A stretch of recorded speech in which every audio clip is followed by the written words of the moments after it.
Let's review the order of the file. Now, the order of the file is the following. Every document or section is listed in numerical order. So the first document is the Hoxoff receipt. That's always going to be the first page.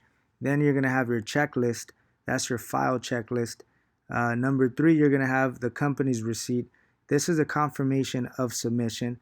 Number 4, copy of credit card transaction receipt. So if they actually pay with the credit card, then you're going to need the copy of the terminal receipt. Number 5 is the deferred document. That's if they have a balance. Now, if we use a whole credit card, then we're going to need a carbon slip and also the front and back of the credit card, a copy of the front and back. Now, number 6 is the invoice. Now, from 1 to 6, this is considered the documents that are relevant to accounting. So anything that has to do with the receipt, submission, the payment method, if there's a balance. So from page 1 all the way to 6, all of these documents are under the accounting section. Now the next section would be number 7, which is the address form. Number 8 is the company's application. So the company's application is a few documents. It's not only one. So number 8 is actually a section. These are all the documents that are printed when you upload the application. So they vary from 6 to possibly 10, 12 documents. Not every single document requires a signature, but is the full application, and you need to keep it in order.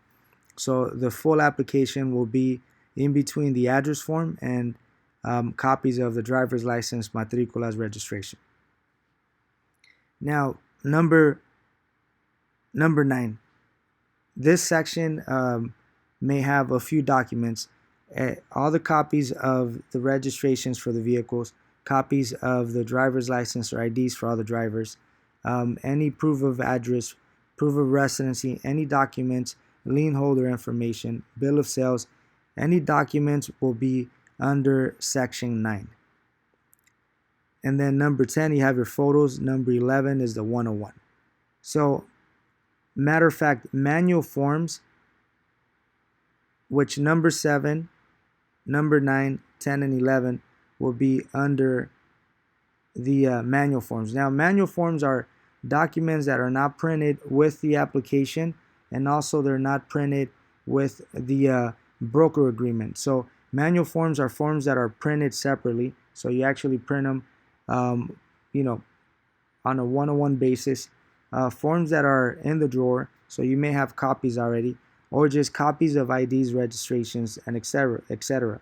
So page number 2 is also a checklist, the file checklist.